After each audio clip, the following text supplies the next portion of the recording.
The second lesson for the day comes to us from the prophecy of Micah. Just a couple of words of introduction to Micah. His name is in fact a reduction of the Hebrew name Micaiah, which means who is like the Lord. His time of prophesying was after the Assyrian invasion of Palestine at the end of the 8th century BC. Micah's predominant message was to the leaders of his day, and he spoke strongly around issues of social justice. Micah indicted the leaders of his day for their mistreatment of the poor and the exploitation of the weaker members of their society. But the book does not merely condemn.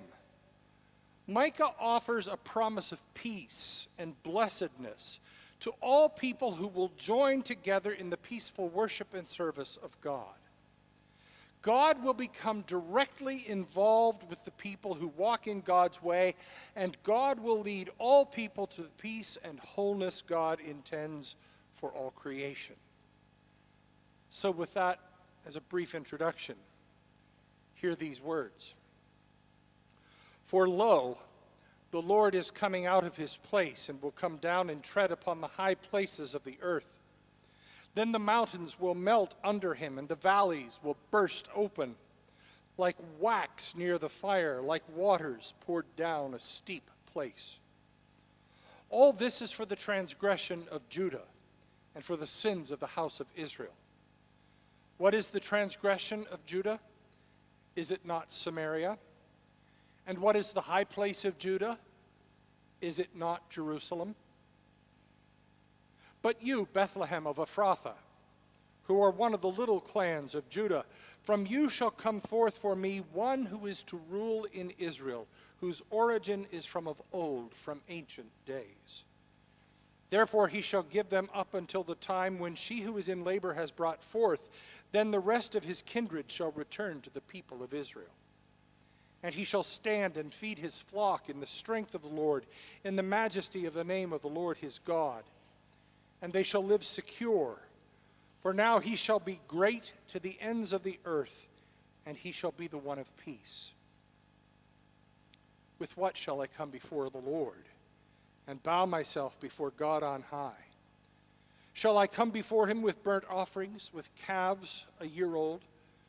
Will the Lord be pleased with thousands of rams, with 10,000s of rivers of oil?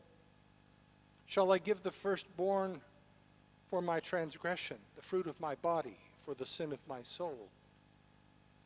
He has told you, O mortal, what is good. And what does the Lord require of you? But to do justice, to love kindness, and to walk humbly with your God. Glory be to God who gives us the word. May God write that word on our hearts, and may God and God alone receive glory, honor, and praise. Of all the passages from the prophets that you might be able to remember, these snippets from Micah, which serve as the heart of our morning's worship, are probably among the most memorable. But you, O Bethlehem of Ephrathah, who are one of the little clans of Judah, from you shall come forth for me one who is to rule in Israel, whose origins are from of old, from ancient days. It almost makes you think that we should be surrounded by pine boughs and Advent candles and sing a chorus of O Little Town of Bethlehem. We're accustomed to those words being spoken during the Advent season, which, by the way, begins 3 weeks from today. For those of us raised in the church in the 1960s and 70s, all you have to do is ask the question, what does the Lord require of you? And the answer comes right back: to do justice and to love kindness and to walk humbly with your God. Micah is no stranger to us. We know Micah. Well, at least we know some of Micah's words. And of course, it's Stewardship Sunday, and that's the day in the church year when we make our financial commitments for the next year of ministry and mission. It may seem a strange practice to some, but it is the best way for us to faithfully plan for and to oversee the work God is calling us to do and the resources God is giving us to do it. Now, as your preacher, I know that the only thing that Presbyterians hate to talk about less than evangelism is stewardship and money. So I'm not going to talk about money, other than to say that there is no question that it is the clear teaching of the Bible that we are to give as we have received, that to those whom much has been given, much will be expected, that gratitude and thanksgiving are at the very heart of authentic giving, and that there is more joy in giving than you and I have been led to believe. I will also say that if somewhere in the course of the morning service the Spirit should speak to you and ask you to revisit your pledge and increase it, you should pay attention to the promptings of the Spirit. The work of God requires money. We have it. We need to share it. That's all I'm going to say about money. But that's not all I'm going to say about stewardship. Stewardship is about how we do what we do with what has been entrusted to us. It's the how, the what, and the why of giving, and not so much about how much. And it's the prophet Micah who gives it to us in such clear and unmistakable terms that we cannot fail to hear the message from God that Micah is speaking to us of the truest stewardship. The prophet begins with a very simple question. What does the Lord require of you? What does God expect of you? What must we do to please God? What must we offer to stay on God's good side? Those questions have been answered in some pretty interesting ways throughout the history of God's people. The Salvation Sales Force on religious media have made it pretty clear that if you sow your seed into their ministry, you will reap a harvest of plenty. Prosperity, you see, is only one significant offering away. Or, if you agree to send $50 a month, you can join the Archangel Society, and you receive a nice piece of kitsch to put on your coffee table to tell everyone that enters your home that you're watching one of the brethrens or sisterns that are asking for your money. Now, the only trouble with that approach, of course, is that it completely decimates grace. God will only bless you if you bless one of God's appointed recipients. God operates on a system of quid pro quo. Shall I come before the Lord with burnt offerings, with calves a year old? Will the Lord be pleased with thousands of rams, with 10,000s of rivers of oil? There have been some who thought that the way to curry God's favor was to sacrifice a relative. Now, with Thanksgiving gatherings on the horizon, this may seem to have some wisdom to it. Mark Twain tells a story of visiting a temple in Hawaii where human sacrifice was offered so that sins could be forgiven. A place where humans were offered up in those old bygone days when the simple child of nature, yielding momentarily to sin when sorely tempted, acknowledged his error with calm reflection and came forward with noble frankness and offered up his grandmother as an atoning sacrifice. In those good old days, when the luckless sinner could keep on cleansing his conscience and achieving periodic happiness as long as his relations held out. Well, more seriously, the sacrifice of children was actually a custom at the time of Micah, practiced by cultures that surrounded Judah. Shall I offer the fruit of my body for the sin of my soul? What does the Lord require of us? What is the nature of the relationship between us and God? What does it mean to be God's people? You know the answer. To do justice, practice kindness, and to walk humbly or modestly with God. It sounds simple, doesn't it? But it sounds too easy, too elementary.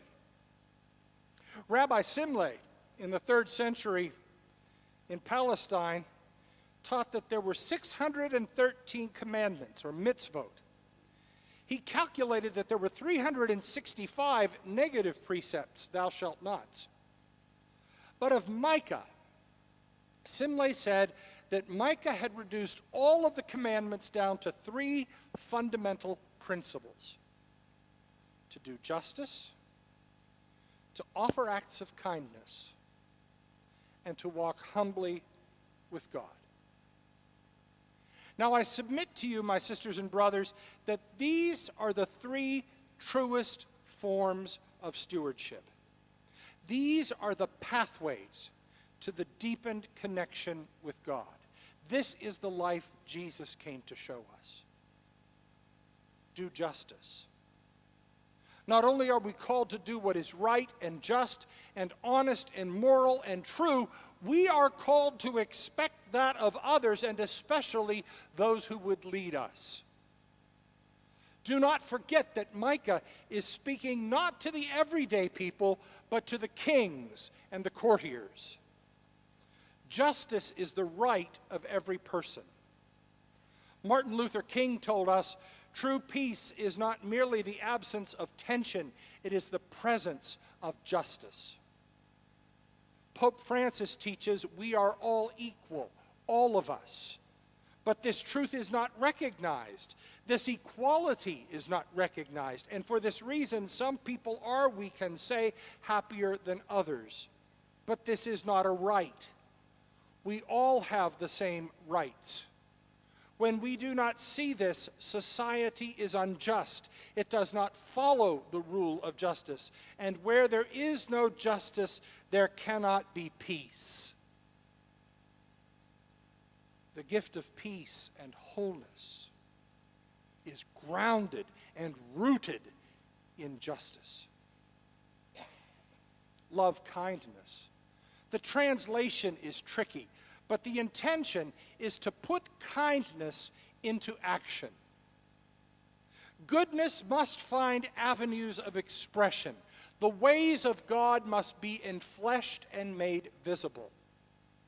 Another rabbi, a couple of centuries before Simlay, a fellow named Jesus, said, I was hungry and you gave me food. I was thirsty and you gave me drink. I was a stranger and you welcomed me. I was naked and you gave me clothing. I was sick and you took care of me. I was in prison and you visited me. And those who were called righteous said, when was that? When did we ever see you like that? And Jesus said, truly I tell you, just as you did it for one of the least of these members of my family, you did it to me. When justice becomes our aim, we will change the way we treat each other, and we will offer each other expressions of kindness and love that are incarnations of God's limitless love. And walk humbly with your God. Here is the very heart of Micah's message. God opens the doors to a relationship with humankind. God makes the first move toward us.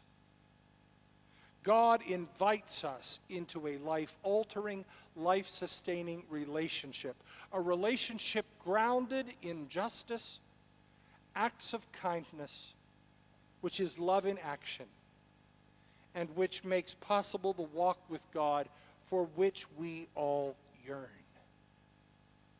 The image of justice, kindness, and connection is the very embodiment of what it means to be God's people and in relationship with God.